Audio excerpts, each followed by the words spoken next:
Problemas de dinâmica. Bem, agora a gente vai tratar problemas em que a força resultante é diferente de zero.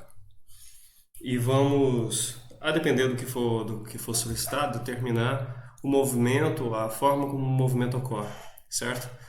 Bora pegar aqui um exemplo. Esses problemas são problemas então fora do equilíbrio. A resultante força é diferente de zero. O efeito dinâmico de uma força, a gente sabe, é a aceleração. É a aceleração da partícula, né? A partícula não tem nenhum grau de liberdade interna. A única coisa que a força pode fazer com a partícula, então é a única maneira de transferir energia, né? Ou tirar energia, é através da aceleração da partícula. Então, vamos considerar o seguinte problema. Tem aqui um estudante de física que tem o peso de 550 newtons. Ele está sobre uma balança, né, portátil apoiada sobre o piso de um elevador de 850 kg. Em que esse peso inclui o peso do estudante. Então, o conjunto elevador mais estudante dá 850 kg. E ele é suspenso por um cabo, certo? Então o elevador é suspenso por um cabo. Quando o elevador começa a se mover, a leitura da balança indica 450 newtons. Então, o estudante que pesa 550 newtons, a leitura da balança é de 450. Né? Tem uma diferença, né? Se a balança, numa situação normal, não tivesse dentro do elevador, ele ia medir exatamente 550 newtons. Na letra A, ele quer que ache a aceleração do elevador, o módulo, a direção e o sentido dessa aceleração. Tá, só para a gente entender o que está sendo descrito aqui, bem, vamos imaginar aqui um elevador, né? Essa caixa aqui é o elevador, e dentro desse elevador tem ali uma balança, né? Isso aqui é uma balança. E sobre a balança a gente tem lá o estudante. Tem lá o estudante, certo? Bem, ele me diz que o estudante tem um peso de 550 e eu tenho que a balança anota uma força de 450 newtons.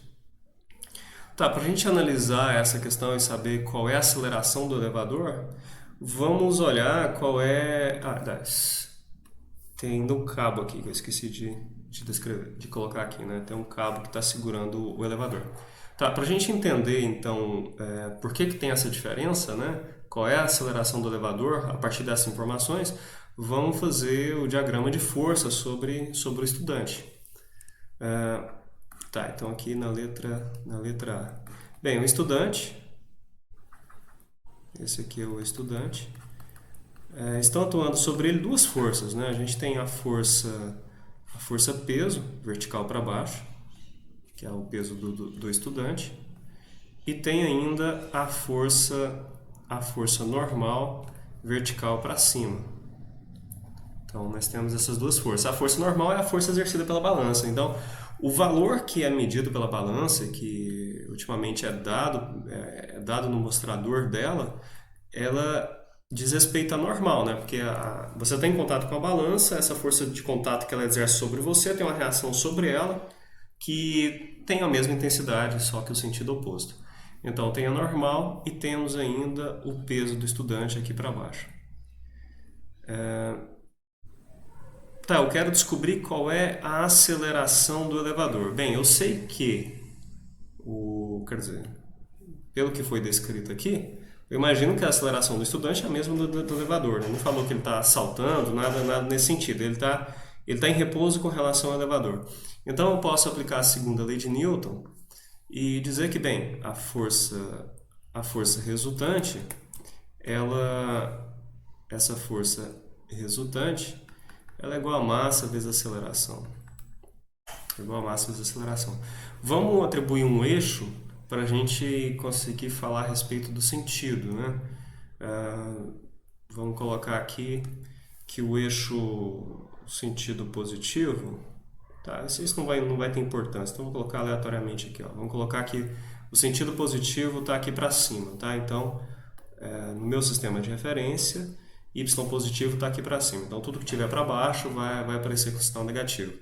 Tá, então tomando o módulo essa expressão aqui em termos de componente vertical, né? O que a gente vai ter? A gente vai ter que, então, a resultante vai ser o peso mais... Na verdade, aqui o peso ele vai ser negativo, né? É menos o peso, porque está para baixo. E nós temos a normal para cima, menos o peso mais a normal é igual a massa do estudante multiplicado pela aceleração. E que o sinal da aceleração vai me indicar se está sendo acelerado para cima ou para baixo. O peso ele já me falou que vale 550. Esse aqui é a normal. Coloquei M.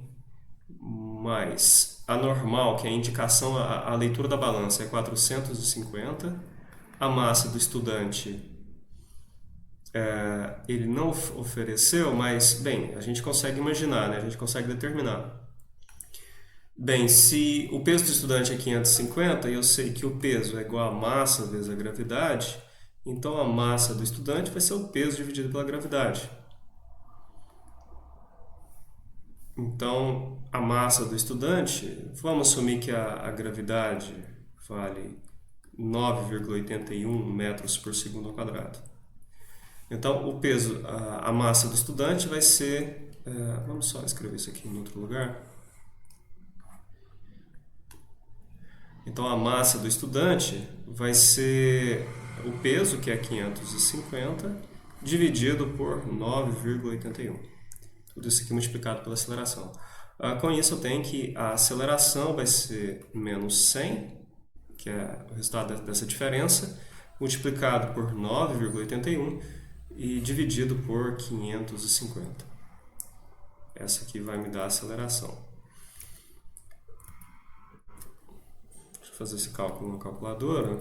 Eu vou ter que...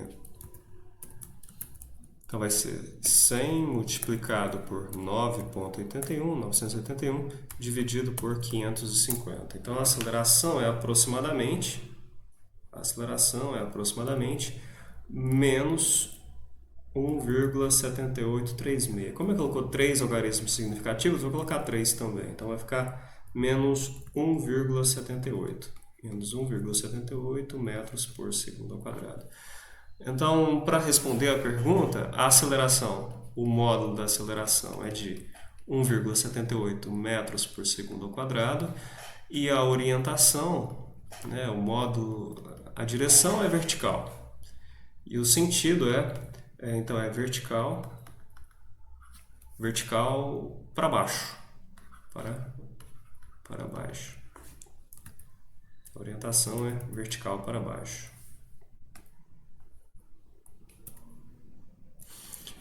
É fácil a gente entender esse resultado, porque se a gente pensar que, bem, que nem todo o peso que está atuando, o peso de 550, está sendo compensado pela normal. Isso significa que existe, então, uma resultante para baixo.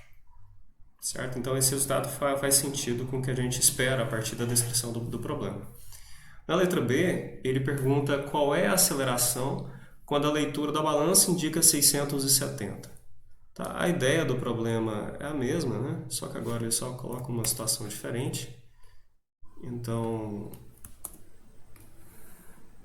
aqui na letra B,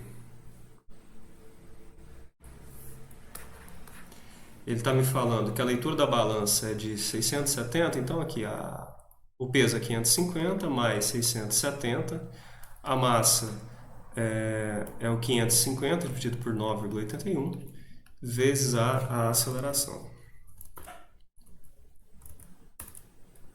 É isso, né?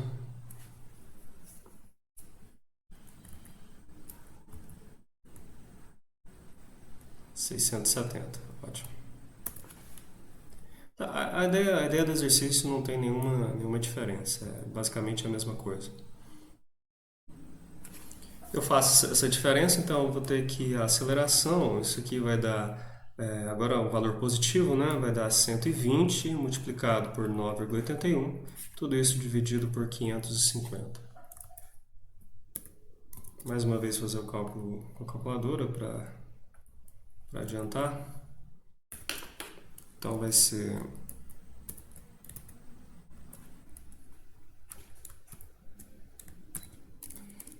120 multiplicado por 9,81 dividido por 550. Agora dá uma aceleração positiva, aproximadamente 2,14. Então a aceleração é aproximadamente 2,14 metros por segundo quadrado, vertical para cima. Como agora a normal é maior do que o peso, eu tenho uma resultante para cima. Eu tenho uma resultante para cima, então essa resultante é responsável pela aceleração do corpo no sentido para cima, a aceleração do elevador para cima. Aí na letra C ele me diz que se a leitura da balança indicar zero, o estudante terá... ele está perguntando, né, se a leitura da balança indicar zero, se o estudante terá motivo para se preocupar. Tá, vamos mais uma vez imaginar a situação, né? Vamos partir da segunda lei de Newton mais uma vez.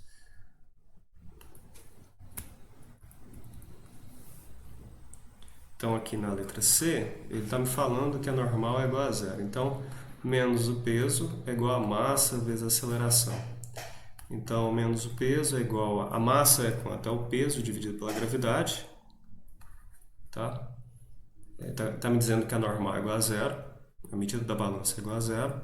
Isso daqui eu posso simplificar. Então, eu tenho que a aceleração ela é igual a menos a gravidade. Aliás, isso aqui... Eu posso dizer então que o módulo da aceleração é igual a g e ela é vertical para baixo. Bem, o que isso está indicando? Isso está indicando que o elevador ele está caindo com a aceleração da gravidade, né? Eu me preocuparia se eu estivesse nessa situação, porque isso indica que os cabos não estão segurando o elevador, né? Então, sim, ele tem motivo para se preocupar, sim.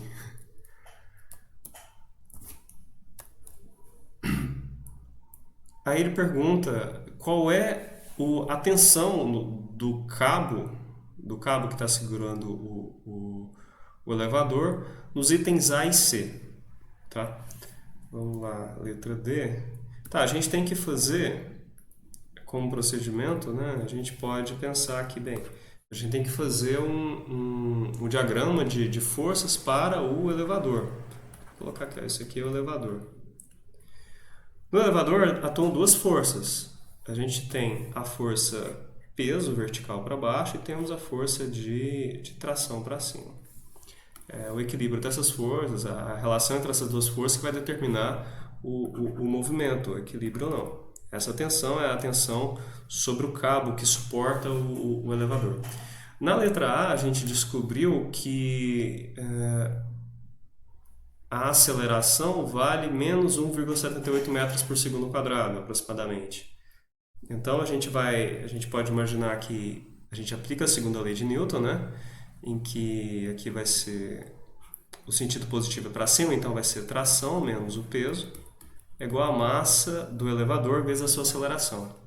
Então, a tração menos o peso, ele me informou que o peso do conjunto todo, aliás, a massa, né, 850 kg, então o peso vai ser esses 850 multiplicado pela gravidade, que é 9,81, massa vezes gravidade. E a massa do elevador são os próprios 850. E a aceleração é menos 1,78, então menos 1,78. Com isso daqui eu determino a tensão sobre o fio. Essa tensão ela vai ter esse primeiro termo negativo. Deixa eu colocar 850 em evidência. Vai ficar menos 1,78. Esse outro passa para lá positivo, mais 9,81. Certo? Fazendo esse cálculo, a gente obtém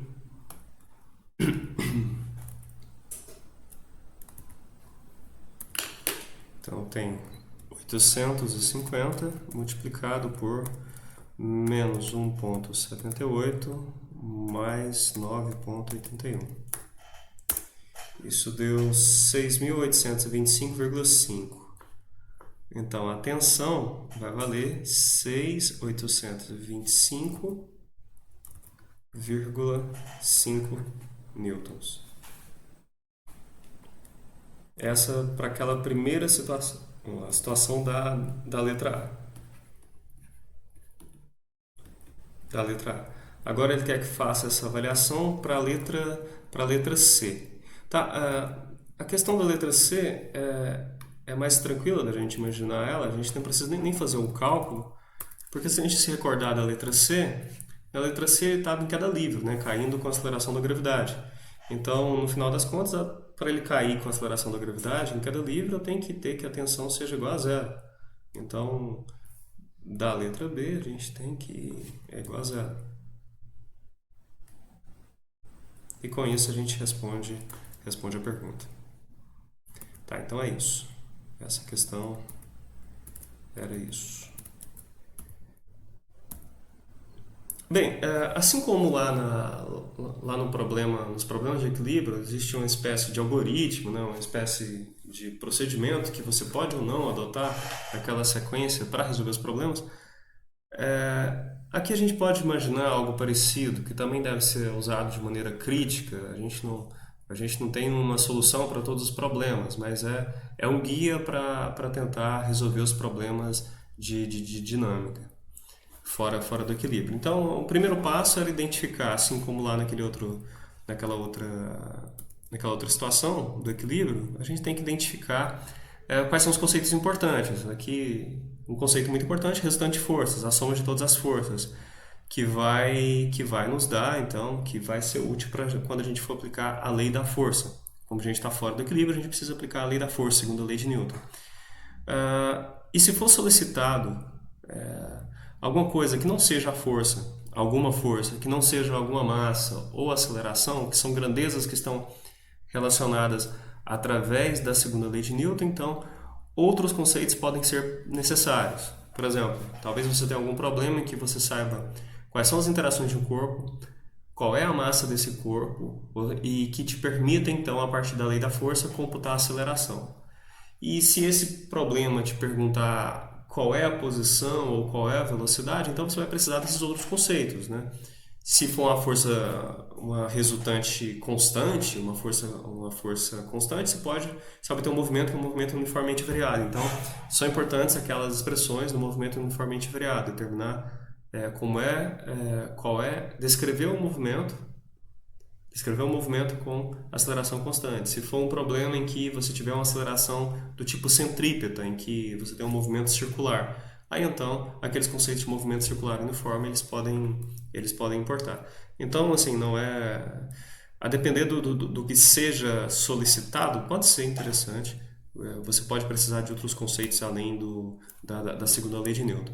Se tiver mais de um corpo, você também pode ser solicitado para utilizar a terceira lei de Newton, a lei da ação e reação.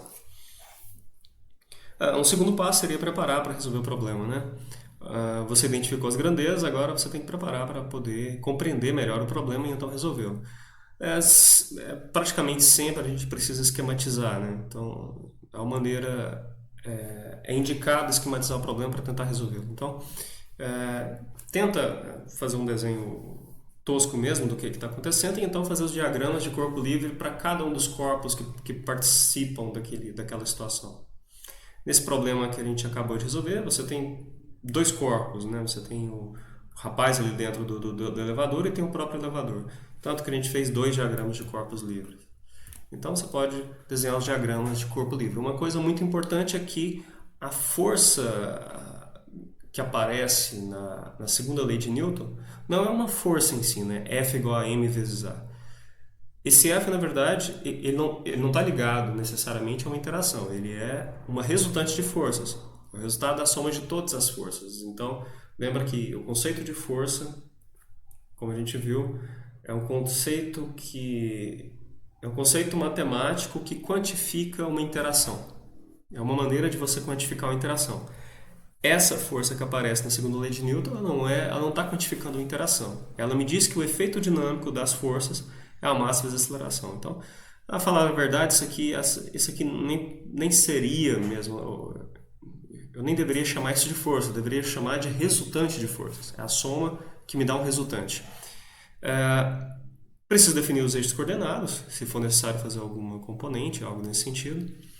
Expressar a segunda lei para cada um dos eixos de cada um dos corpos, né, para a gente obter as equações que relacionam as variáveis de interesse, e expressar outras possíveis relações entre variáveis que podem me ajudar a resolver o problema. Exemplo, se você tem um problema que envolve uma polia, um fio e um corpo de cá e outro daqui, eu posso relacionar o deslocamento desse corpo aqui da esquerda com o outro corpo diretamente. Eu sei que qualquer deslocamento ΔX aqui para cima, ele vai corresponder ao mesmo deslocamento ΔX aqui para baixo. Porque existe um vínculo aqui que me diz que o comprimento desse fio, imaginando que é um fio inextensível, é constante, é um comprimento constante. Então existem essas nuances que podem aparecer dentro dos problemas e que devem ser levadas em consideração. Aí por fim, para executar, para então obter o resultado, você tem que identificar quais são as variáveis de interesse, as variáveis-alvo, para saber quais são qual é o sistema de equações que você vai aumentar, que você vai montar e que vai te levar a obter o resultado. Aí por fim, analisar e interpretar o resultado, certo? Então aqui seria uma espécie de guia para poder auxiliar a resolver esse problema. Talvez quando a gente tenta resolver um problema de dinâmica muito rápido, a gente pode tentar engolir alguma dessas partes, principalmente aquela parte de desenhar o diagrama de forças, ou tentar compreender o que está acontecendo. E a resposta não pode ser tão direta e a gente pode acabar se confundindo na maneira como na obtenção desse resultado. Então, bora tentar aplicar algo parecido com isso daqui, tá? Algo parecido com aquele procedimento. Mais um problema.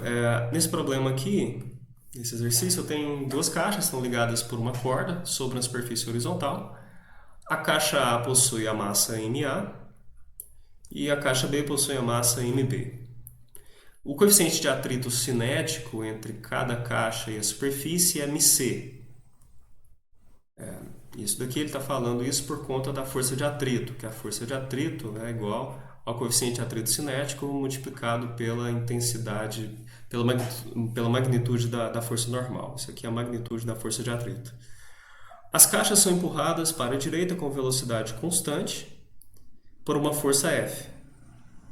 Desenhe um ou mais diagramas do corpo livre para calcular, em termos de MA, de MB e de MC, o módulo da força e a tensão na corda conecta os blocos.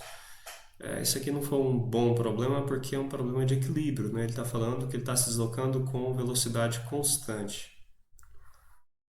Bem, mas já que eu estou aqui, bora resolver, né? Então, só para saber, na letra A, ele quer saber, então, em termos de MA, de MB e de MC. Tá? Essas são as grandezas que, eventualmente, eu poderia medir e expressar o resultado em termos delas. Eu quero saber o módulo da força F. O módulo de F.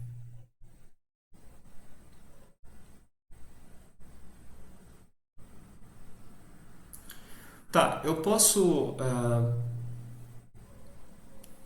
aqui o coeficiente de atrito entre cada caixa e a superfície. O coeficiente de atrito é um só. Não, beleza, ótimo. Tá, então, como essas duas caixas elas se movimentam em conjunto, né? Elas se movimentam juntas, eu posso imaginar o sistema formado por A e B como um único sistema, né? Um único sistema, não tem nada ali dentro que esteja variando. Eu posso considerá-los dois como se fosse uma única partícula. Uma partícula que tem a massa total dos dois. Então, considerando o sistema como um todo, então, considerando aqui o sistema A mais B, qual seria o diagrama de força sobre esse sistema? Esse sistema tem atuando sobre ele. A gente tem a força F, é horizontal para a direita. Eu tenho a força de atrito aqui para trás. Eu tenho a força peso e tem ainda a força normal vertical para cima. Então essas são as 4 forças que atuam sobre esse corpo, esse sistema A mais B. Então a gente tem a força F, a força de atrito, a normal e o peso. Ele quer o módulo dessa força, né? Ele me diz que o sistema está em equilíbrio, então o somatório das forças na direção x vai ser igual a zero.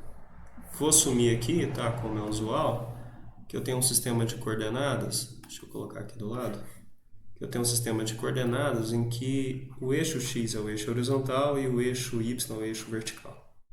Desenho aqui do lado para não ficar carregando ali em cima.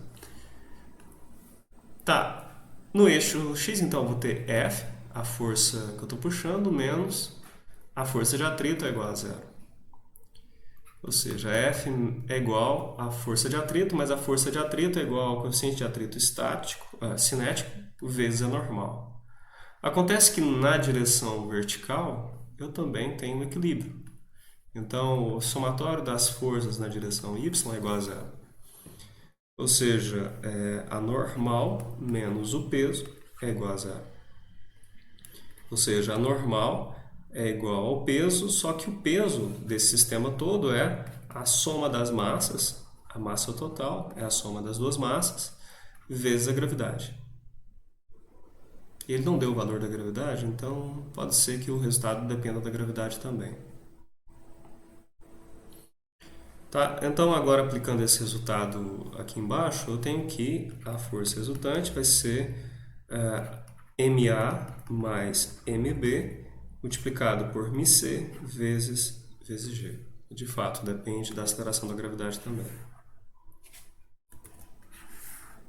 Essa, então, é a resposta da letra A. A letra B, ele já quer saber qual é a tensão na corda que conecta os dois blocos, certo?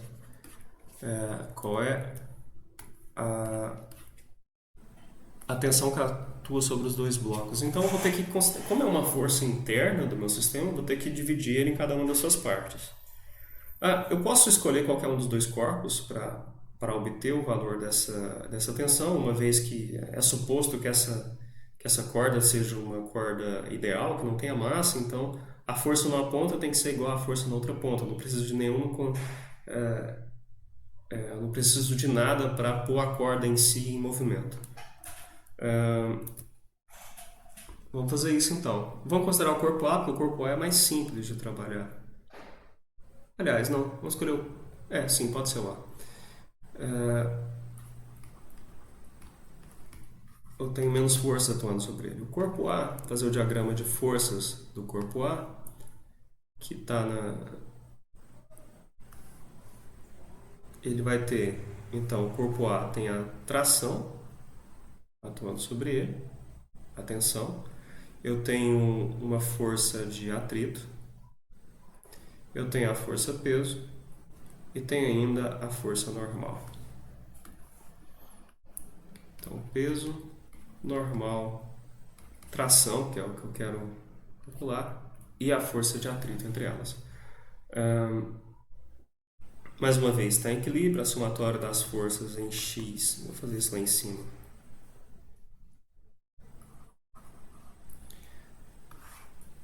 Somatório das forças em x, adotando aquele mesmo sistema de coordenadas, é igual a zero. Então, eu tenho que a tração é igual à força de atrito. Só que a força de atrito é igual ao coeficiente de atrito. Aliás, mais simples do que isso. Mais simples do que isso. Eu posso aplicar a segunda lei, né? Eu sei qual é a aceleração. Aliás, não tem aceleração. A aceleração é igual a zero. Então, realmente, era aquilo que eu estava fazendo mesmo. O coeficiente de atrito vezes a normal. Ou seja, a tração é igual ao coeficiente de atrito. A normal, ela se equilibra com o peso. Eu não vou partir para o lado y, mas a ideia é a mesma que a gente fez ali, né? Então, a normal é igual ao peso, e o peso agora é a massa de A multiplicado pela gravidade. Então, a tração é isso, μc multiplicado pela massa A vezes a gravidade.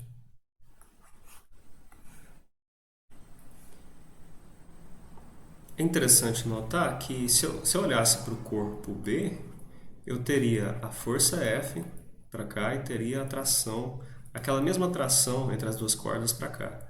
Então a força e teria ainda a força de atrito aqui, né? Se você notar os termos que eu tenho, aliás, a força que eu tenho, a força externa aplicada, ela tem esse termo aqui, ó, MA vezes MC vezes G, que é exatamente aquela tração. Então, o que restaria de força subtraindo a tração, o que restaria para a direita, né, seria então MB vezes MC vezes G, que não vai ser nada mais do que o valor da força de atrito sobre o bloco B.